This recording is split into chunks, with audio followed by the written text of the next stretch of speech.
Good afternoon, children. This is Grandma Carla, and I'm starting a new segment on my website, and we're going to start having some history books that I'm going to read to help all of those of you that are homeschooling at home to get a little good history.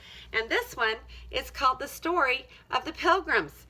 And the Pilgrims, were a long time ago, but we sort of celebrate their story at Thanksgiving time, don't we?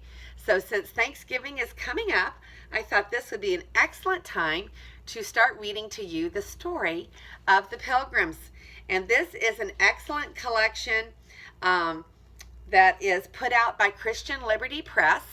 So everything is from a Christian point of view, and I hope that you and your moms will enjoy hearing stories of the Pilgrims as part of our story time. And we'll get a little history about the Pilgrims in there as well. Okay? And the first story, the first little part of it says, from old homes to new. Okay? Remember, the Pilgrims came from another country. So we're going to start in the old country and continue into the new country, which is our country, and we're going to learn about some of the homes that the Pilgrims came from before they came to America. Okay? At Scrooby Inn, in the little village of Scrooby in England, 300 years ago stood a beautiful old house. It was the largest one in the village, and its moss-covered roof and large red chimneys rose high above the cottages around it. The house stood close to the street, but behind it was a large garden where many bright flowers bloomed, and a row of tall trees cast their pleasant shade. On one side of the garden were 300 ponds. No, 3 round ponds. For 100 years, these ponds had never failed to supply fish for the Friday dinner. A great rose bush clung to the walls of the house. For years it had climbed and climbed until now some of its clustering red blossoms peeped into one of the upper windows. The whole room was sweet with their fragrance. This old house had once been a fine palace, but now it was used as an inn where travelers might stay for the night.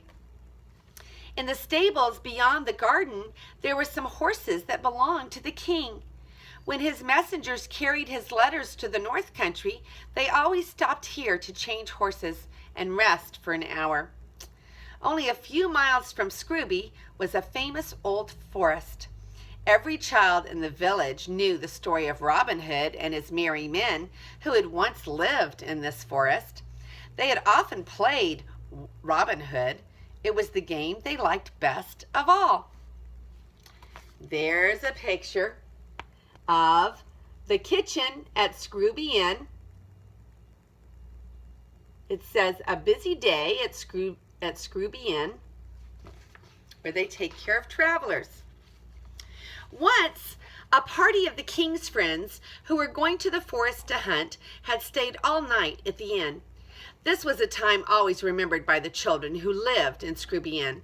They seemed never to tire of talking about the packs of hounds, the beautiful horses, and the riders in their colorful hunting dress. Then there was the dinner in the great dining hall, and best of all, the long evening when they all sat around the fireplace and listened to the stories the hunters told. The landlord, William Brewster, had not been pleased to have his children hear so much about life at the king's court. So they had been sent to bed much earlier than they wished. The next morning, when they awoke, the noisy hunting party had gone.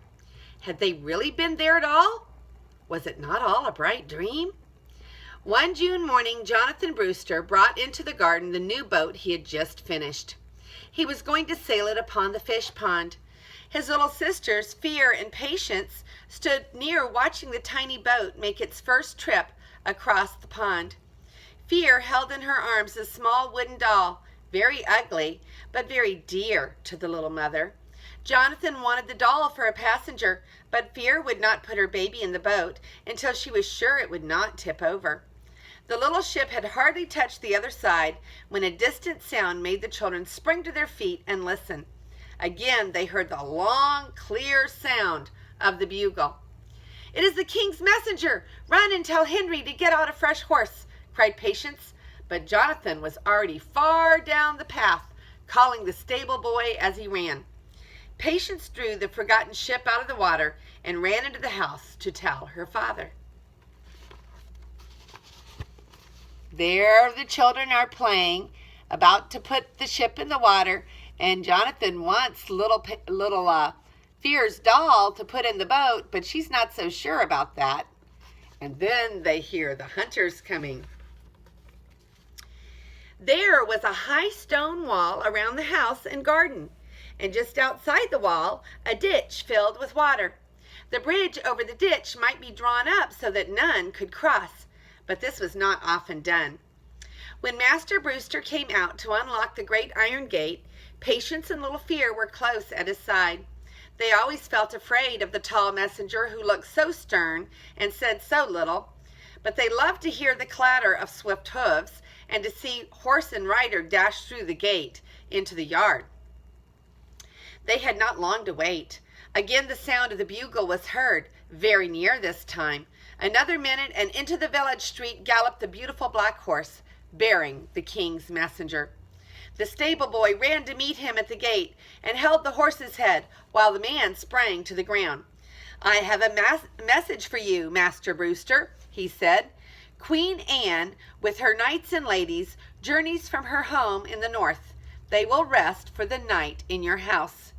Patience waited to hear no more, but flew into the house to tell her mother the wonderful news. "Mother, oh mother," she called, "where is mother?" From room to room she ran until she found her quiet, sweet-faced mother at her spinning wheel. "Oh mother, the queen is coming here to stay all night. She has ever so many knights and ladies and servants with her. May I help get the best bedroom ready for the queen? The messenger has come, and he is telling father all about it." "What are you talking about? You are excited, Patience." "The child is right," said her father, who had just come into the room. "The queen is on her way to her new home in England, you know, and the party will spend the night here. There is little time to prepare for royal guests, but we will make them welcome," said Mistress Brewster quietly. Okay, so each one of these is meant to be a history curriculum. So I'm going to read the comprehension questions to you.